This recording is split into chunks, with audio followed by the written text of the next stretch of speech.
नमस्कार, जय हिंद। मैं कुलदीप कुमार साइंस टॉवर में आपका स्वागत करता हूं। तो आज हम स्टार्ट करने वाले सिंपल इंटरेस्ट का पार्ट 3। ठीक है। आज बहुत ही बेहतरीन सवाल करेंगे, बहुत अच्छे लेवल के। उन कठिन सवालों को सरल तरीके से कैसे करें, आपकी स्क्रीन के ऊपर पहला सवाल लिखा हुआ है। चलिए स्टार्ट करते हैं। एक राशि साधारण ब्याज की किसी दर पर 4 वर्षों के लिए रखी गई है। यदि उसे 3% अधिक दर पर रखा जाता तो इस पर 1440 रुपये अधिक मिलते, तो राशि कितनी है। ठीक है। अब मैं इससे सवाल को करने से पहले कॉन्सेप्ट बताना चाहूँगा। मैंने आपको बताया था कि टुन्नू मुन्नू दो दोस्त थे, है कि नहीं। अब होता क्या है कि ये एक रिच बंदा होता है और ये एक होता है पुअर। ठीक है। अब मान लो इसने इससे 100 रुपये उधार लिए। ठीक है। और इसने 100 रुपये उधार लिए और इसने कोई बिजनेस स्टार्ट किया। इसने मान लो 2% पे पहले लिए थे और बिजनेस स्टार्ट कर लिया। ठीक है। अब क्या हुआ कि जो पुअर वाला लड़का है, इसका बिजनेस थोड़ा अच्छा चलने लगा, तो इस रिच वाले बंदे को क्या हुआ कि थोड़ा एटीट्यूड हुआ, थोड़ा घमंड इसके अंदर जनरेट हुआ। ये बोला कि भाई मैंने तुम्हें पैसा दिया है, मैं उस पर 2% 1% अधिक देना चाहूँगा तुम्हें। 1% और अधिक रेट लूँगा मैं तुमसे। ठीक है। अगर मैं कहूँ कि मुझको ये 2% नहीं पता होता, ठीक है, तो क्या मैं कह सकता था कि अगर ये 1% इसे अधिक देता तो इसे 100 रुपये पर 1 रुपया और देना होता, है कि नहीं। अगर मुझे ये पता है कि 2% है, तो पहले 2% देना था और अब कितना दे रहा है। तुम बोलोगे सर अब 1% अधिक से 3% दे रहा होता। ठीक है। यानी कि यहाँ से यहाँ तक का जो डिफरेंस है वही 1% के बराबर ही हो रहा है। यानी कि 100 रुपये पर जो डिफरेंस होगा वो केवल एक ही होगा, है कि नहीं। तो हमने इसी कॉन्सेप्ट को यहाँ पे यूज करना है। कैसे करेंगे चलिए देखते हैं। अब देखो, एक राशि साधारण ब्याज की किसी दर पर 4 वर्षों के लिए रखी गई। ठीक है। उसे 3% अधिक दर पर रखा जाता तो उसे 1440 रुपये अधिक मिलते। राशि कितनी है। ठीक है। आपको कुछ नहीं करना है, मैंने आपको एक ही कॉन्सेप्ट बताया। मैं तुमसे बोलूँ कि 100 रुपये मान लो उसने अगर दिए होंगे, तो एक साल में कितने रुपए उसे अधिक देने होते। तुम बोलोगे सर 3% अधिक रेट कराया तो उसे 3% अधिक देने होते, यानी 3 रुपये। 3% का मतलब 100 रुपये पर एक साल में 3 रुपये उसे अधिक देने पड़ते। क्यों? क्योंकि उसने 3% रेट अधिक कराया। अब इसी सवाल को बहुत सारे मेंटर्स, बहुत सारे एजुकेटर्स और बहुत सारे स्टूडेंट क्या करते हैं कि पहले पुराना वाला रेट निकालेंगे, फिर उसमें 3% ऐड करेंगे, तब नया वाला रेट निकाल, तब वो रेट होगा उससे हम निकालेंगे। ये बहुत ही लेंथी प्रोसेस हो जाता है। ठीक है। तो अब मुझे यहाँ से पता चला कि 100 रुपये पर एक साल में 3 रुपये अधिक मिले। और अगर मैं तुमसे कहूँ कि इस अगर 4 साल में कितने रुपए अधिक मिलेंगे, तुम बोलोगे सर 4 तिया 12 होता है, 12 रुपये अधिक। ठीक है। अब 12 रुपये अधिक मिलने चाहिए था मेरे हिसाब से, मेरे कॉन्सेप्ट के हिसाब से, लेकिन उसे मिल कितना अधिक मिल गया। तुम बोलोगे सर 1440 रुपये। तो क्या मैं कह सकता हूँ कि यही 12 1440 है। अगर 12 1440 है तो एक कितना होगा। तुम बोलोगे सर 12 12 मिक्स 44 120 होगा। और मुझे 100 की वैल्यू चाहिए कि मैंने 100 ही रुपया दिया था। एक की वैल्यू अगर 120 है तो 100 की वैल्यू कितनी होगी। तुम बोलोगे सर 12,000 रुपये होगी। और यही मेरा आंसर है। बताओ क्या था इस सवाल में।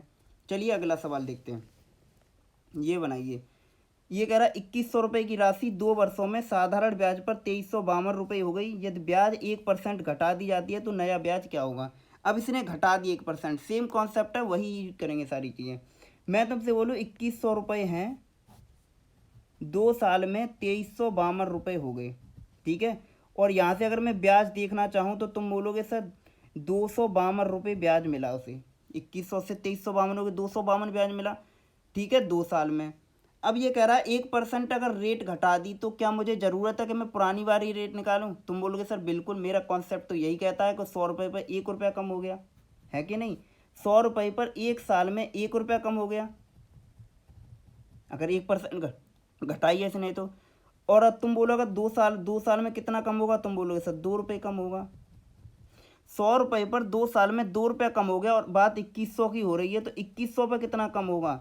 तो तुम बोलोगे सर 2100 पे 2 साल में 42 कम होगा। 21 दूनी कितना होता है, 42 रुपये कम। आप मुझे बताइए, पहले ब्याज 252 मिल रहा था, अगर रेट 1% घटाई तो मेरे हिसाब से 42 रुपये कम हो गया। यानी कि मैं घटा दूंगा 42 रुपये 252 से, तो अब नया ब्याज क्या मिलेगा। तुम बोलोगे सर 210 रुपये मिलेगा। यही मेरा आंसर है कि नहीं। बेहतरीन कॉन्सेप्ट। तो हमको पुरानी रेट से कोई मतलब नहीं है, जिस रास्ते पर चलना है उसी रास्ते की हम बात करने की कोशिश करेंगे। ठीक है।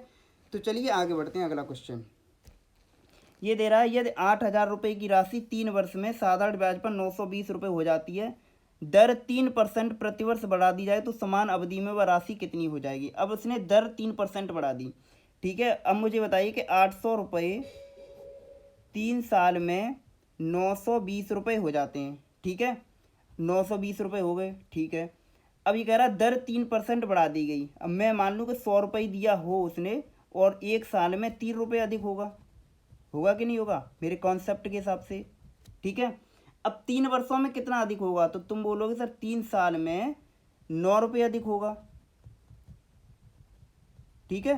3 साल में 9 रुपये अधिक होगा। बात 800 रुपये की हो रही है, यानी हमने 100 नहीं, इसकी जगह 800 रुपया दिया है, तो 800 पे कितना अधिक होगा 3 साल में। तुम बोलोगे सर 8 ने 72 होता है, यानी कि 72 रुपये अधिक होगा, ठीक है। मोर जिसे बोलते हैं हम, 72 रुपये अधिक। आप मुझे बताइए पहले से 920 रुपये देने पड़ रहे थे, अब इसे 72 रुपये और अधिक देने पड़ेंगे, तो क्या मैं 72 रुपये इसमें ऐड कर दूँ, तो अब कितना रुपया उसे देना पड़ेगा। तुम बोलोगे सर 992 रुपये उसे देने पड़ेंगे, और यही मेरा आंसर है, यानी 992 मेरी राशि हो जाएगी, ठीक है। चलिए आगे देखते हैं। ये बनाइए, ए ने बी को एक धनराशि 10% वार्षिक ब्याज की दर पर निवेश की। 4 वर्ष बाद वह राशि ब्याज सहित 770 रुपये हो जाती है, वह राशि कितनी है, ठीक है। उम्मीद करता हूँ ये इजी क्वेश्चन है, फिर भी मैं बताने की चेष्टा करूँगा। आप मुझे बताइए, मैंने 100 रुपये मान लो दिए थे, ठीक है। 1 साल में कितना रुपया ब्याज मिलेगा, तुम बोलोगे 10। क्यों मिलेगा, 100 रुपये पर 1 साल में 10 रुपया मिलेगा, क्यों, क्योंकि रेट मेरा 10% है, ठीक है। अगर मैं यही बात करूँ कि 4 साल में कितना मिलेगा, तुम बोलोगे सर 40 रुपये अधिक मिलेगा। अगर 1 साल में 10 मिल रहा है तो 4 साल में 40 मिलेगा, ठीक है। अब ये कह रहा है कि वह राशि ब्याज सहित 770 हो जाती है, और अगर मैं इस राशि की बात करूँ जो मैंने अपने कॉन्सेप्ट के हिसाब से दी है, तो तुम बोलोगे 100 मैंने यहाँ दी और 40 मैंने यहाँ, मेरा ब्याज हो गया। तो टोटल मैंने तो सर 140 दी थी मेरे कॉन्सेप्ट के हिसाब से, लेकिन क्या हुआ कि सवाल ने 770 रुपये दिए हैं, तो क्या मैं कह सकता हूँ कि 140 ही 770 है। तो जीरो से मैं जीरो काट दूंगा और एक की वैल्यू होगी 14.70, पेंसिल का 14.70, ठीक है। इतना तो आपको पता ही होगा। अगर एक 5.5 है और मुझे 100 चाहिए, तो मैं क्या करूँगा, ये मेरा 100 बन गया, यानी कि 550 रुपये मेरा आंसर आ गया, ठीक है। तो बहुत ही बेहतरीन सवाल था, उम्मीद करता हूँ ये आपको समझ में आया होगा। चलिए आगे बढ़ते हैं और कुछ सवाल करते हैं।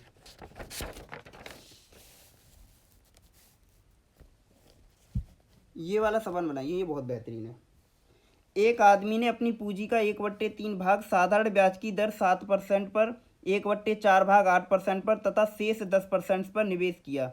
यदि ब्याज से उसकी वार्षिक आय 561 रुपये हो तो निवेशित पूंजी क्या थी, ठीक है। अब देखो मैं इसमें बेहतरीन कॉन्सेप्ट यूज करूँगा। मान लेता हूँ मैं 1/3 भाग मैंने दिया है 7% रेट पर, ठीक है, प्लस 1/4 भाग दिया है मैंने 8% रेट पर, ठीक है। अब ये कह रहा है शेष भाग। अब मुझे बताइए आप, 1/3 मैंने दे दिया और 1/4 दे दिया, तो 4 एकन 4 और 4 3 7/12 हो गया मेरा, यानी कि मैंने 12 में से 7 भाग दे दिया, यानी कितना बचा, तुम बोलोगे सर 5/12 भाग बचा, यानी शेष कितना बचा 5/12 भाग। ये कितने पे दिया, 10% रेट पर। और इतना करने के बाद मुझे कितना रुपया ज़्यादा मिलता है, कितना ब्याज मिलता है, 561 रुपये। क्या मुझको पता ये चल गया कि इतना ही 561 है कि नहीं। तो मैं इसे सॉल्व करूँ तो 7/3 प्लस 4 दूनी 8, यानी 2 प्लस 2 पन 10 और 2 छिंग 12, यानी 25/6, 25/6। इनका एलसीएम ले लूँ तो 6 आएगा, 3 दूनी 6, 7 दूनी 14, एक मान लूँ तो 1 छिक्के 6, 6 दूनी 12, 6 एकन 6, 25 एकन 25, ठीक है। इसे ऐड कर लूँ तो 25 12 37 और 14 51, यानी कि 51/6 की वैल्यू कितनी है, 561। मेरे हिसाब से इतना ब्याज मिला, इसके हिसाब से इतना। 51 से ये पूरा डिवाइड हो जाएगा, 51 एकन 51, 5 बचा 51 51, यानी एक की वैल्यू 11 छिक्के कितनी है, 66, और 100 की चाहिए, क्योंकि मैं तो प्रिंसिपल 100 ही मानता हूँ ना, तो 6600 इस सवाल का आंसर है, ठीक है। तो इससे बेहतरीन कॉन्सेप्ट कुछ नहीं हो सकता, क्योंकि मैं मुझ पर विश्वास किया, तो आप बने रहिए इस सेशन में, एंड तक देखिए कोई भी वीडियो को। पहला कॉन्सेप्ट जिसने पढ़ा है आग लगा देंगे, देखना। आग तो हम नहीं लगाएंगे, क्योंकि आग तो कोई और लगा रहा है, हम तो केवल बारिश करवाएंगे आग को बुझाने के लिए, ठीक है। चलिए अगला सवाल देखते हैं। 4000 रुपये पर 18 माह में 12% वार्षिक ब्याज की दर से कितना साधारण ब्याज अर्जित होगा, ठीक है। तो मुझे इस प्रिंसिपल से कोई लेना देना नहीं है। मैं क्या करूँगा, मैं अपने हिसाब से प्रिंसिपल सेट करूँगा।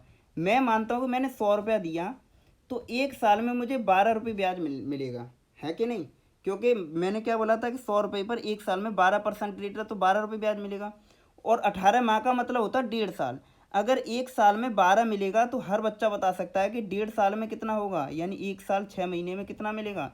तुम बोलोगे सर यानी आधा, अब 6 महीने में 12 मिलेगा, टोटल 18 हो गया, है कि नहीं? 1 साल में 12 और आधी साल में 6, यानी 1.5 साल में कितना हो गया, 18 हो गया।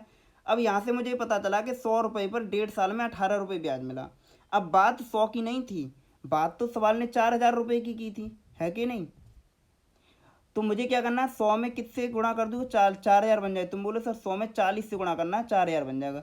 तो इधर भी तो मुझे 40 से गुणा करना पड़ेगा, तो 18 चौक 72, 720 रुपये इस सवाल का आंसर है। तो बताइए इससे बेहतरीन और इससे सरल क्या हो सकता है? पता नहीं आप क्यों इतना पढ़ते रहते हैं कि ये फ्रैक्शन मान लो, वो फ्रैक्शन कर लो, ये एलसीएम ले लो, वो कर लो, कुछ नहीं लेना आपको, ठीक है? केवल विश्वास करना है मुझ पर। चलिए आगे बढ़ते हैं, अगला क्वेश्चन आज की क्लास का लास्ट क्वेश्चन करेंगे, बहुत ही खूबसूरत और इजी क्वेश्चन है, ठीक है? मैंने ये इसलिए ले लिया क्योंकि आपको कॉन्सेप्ट पता है कि नहीं, इसलिए छोटे मोटे एग्जाम में ये पूछा जाता है। यदि 400 रुपये पर 10 वर्ष के लिए साधारण ब्याज 280 रुपये है तो वार्षिक ब्याज की दर बताओ। अब देखो 400 रुपये पर 10 साल में 280 रुपये ब्याज मिला है, ठीक है, इंटरेस्ट मिला है, सिंपल इंटरेस्ट। तो मैं तुमसे बोलूँ 1 साल में कितना मिलेगा, तो तुम बोलोगे 1 साल में 28 रुपये मिलेगा, क्योंकि जीरो से मैं जीरो हटा दूँ तो 1 साल में कितना मिलेगा, 28 मिलेगा। अब बताइए 400 रुपये पर 1 साल में 28 मिल रहा है, और मैं तुमसे कहूँ कि 100 रुपये पर कितना मिलेगा, तो 4 से भाग ही तो लगाना पड़ेगा, तभी तो 100 बनाएंगे। 400 को 100 बनाने के लिए 4 से भाग लगाना होगा, तो इधर भी 4 से भाग लगा दें तो 4 सत्ती 28। अब ये 100 रुपये पर 7 रुपये कम मिले, तुम बोले 1 साल में। और मैंने कॉन्सेप्ट क्या पढ़ाया था, टुन्नू मुन्नू वाला, पहली क्लास में। तो मैंने बताया था कि अगर 100 रुपये तुम्हारे पास हैं, 1 साल अगर हो जाए और कोई तुम्हें 7 रुपये दे दे, तो मैं दावे के साथ कह सकता हूँ कि वही मेरा रेट है, और यही मेरा आंसर है इस सवाल का। तो उम्मीद करता हूँ ये सारे सवाल आपको बहुत अच्छे लगे होंगे और आपने इस सेशन को एंजॉय किया होगा। तो कल की क्लास में मिलते हैं फिर उत्साह और उमंग के साथ। Bye bye, take care, thank you.